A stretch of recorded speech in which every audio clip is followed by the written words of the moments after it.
வணக்கம் friends, welcome to JC builders. இந்த மாதிரி இப்போ யாரும் அஸ்திவாரம் போடுவது கிடையாது, பத்திரிப்பு விட்டு கட்டுவதும் கிடையாது. என்னன்னு பார்த்தீங்கன்னா, இப்போ 1.5 அடி சுவர் பேஸ்மெண்ட்டை சுவர் இருந்துச்சு அப்படின்னா அதில் வந்து 2 இன்ச்சு உள்ளே தள்ளி தான் சுவர் கட்டுவாங்க. நீங்கள் பழைய வீடுகளில் எல்லா வீடுகளையும் பார்த்துருப்பீங்க. பத்திரிப்பு விட்டு பேஸ்மெண்ட்டும் தனியாக சுவர் தனியாக காட்டி தான் கட்டடம் கட்டியிருப்பாங்க. இப்போ யாருமே அதை கட்டுறது கிடையாது. ஏன்னா இடம் வாங்குறதே வந்து 500 சதுரடி 1000 சதுரடின்னு வாங்குகிறாங்க. அதனால் இடம் வேஸ்ட் ஆகாத அளவுக்கு சுவர் வந்து இப்போ எப்படி கட்டுறாங்கன்னா, மேலே இருக்கிற சுவர் ஒழுக்கத்துக்கேவும் கீழே வந்து பில்டிங் கட்டுறாங்க. இப்போ பில்லர் போட்டு கட்டும்போது வேறு ஒன்றும் பண்ண முடியாது.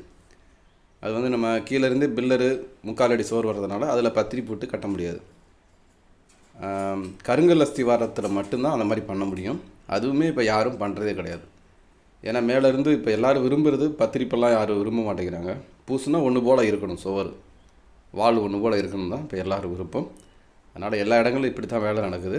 இது எனக்கு ஒரு ஃபோட்டோ இருந்துச்சு, அதனால் வீடியோ மேக் பண்ணுறேன். இப்போ இது வந்து கருங்கல் அஸ்திவாரம், இது வந்து பேஸ்மெண்ட்டை போட்டுக்கோம்னா இதுலேயுமே பத்திரி போட்டு கட்டுறது கிடையாது. மேலே அப்படியே ஒன்று போல் சவறு கட்டிடுவாங்க. பூசும்போது ஒன்று போல் இருக்கிற மாதிரி தான் இப்போ எல்லா இடத்துலையும் வேலை நடக்குது.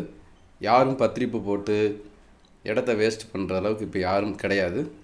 ஏன்னா இருக்கிற இடமே கொஞ்சமாக தான் இருக்குது. 300 சதுரடி 400 சதுரடி இருக்கும்.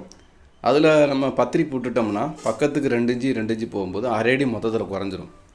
1/2 அடி உள்ளே குறையும் போது ரூம் அளவுகள் உள்ளே வந்து மாறுபடும். அப்போ இடம் வேஸ்ட் ஆகக்கூடாது என்பதற்காகவே இப்போ எல்லாருமே அவுட்ரு டு அவுட்ரு கட்ட ஆரம்பிச்சிட்டாங்க. ஓகே, இதனால் தப்பு ஒன்றும் கிடையாது. இடம் வேஸ்ட் ஆகாமல் கட்டுறது நல்லது தான். ஆனால் முந்தைய காலங்களில் வந்து அந்த மாதிரி கட்டியிருக்காங்க. அதை தான் உங்கள் மத்தியில் ஷேர் பண்ணுறேன். இந்த வீடியோ குறித்து உங்களுடைய கருத்துக்களை, நல்ல கருத்துக்களை தெரிவிங்க. இப்போ தான் நம்முடைய சேனலை நீங்கள் மொதல் பார்க்குறீங்கன்னா சப்ஸ்கிரைப் பண்ணிக்கோங்க. நம்ம டெய்லி நம்முடைய சேனலில் வந்து கட்டுமானம் சம்மந்தப்பட்ட வீடியோக்கள், புதிய தகவல்கள் தினமும் நம்ம கொடுத்துக்கிட்டே இருக்கிறோம். பில்டிங் சம்மந்தப்பட்ட எந்த ஒரு கேள்விகளும் எதுவாக இருந்தாலும், சந்தேகம் இருந்தாலும் கால் பண்ணுங்கள், மெசேஜ் பண்ணுங்கள். உங்களுக்கு தகுந்த ரீப்ளை கொடுக்கப்படும். ஓகேங்க, மீண்டும் இதே போல் ஒரு வீடியோவில் உங்களை சந்திக்கிறேன். ஓகே, பாய். இந்த வீடியோ குறித்த ஒரு கருத்துக்கள், நல்ல கருத்துக்களை மாத்திரம் தெரிவிங்க. Okay, thank you.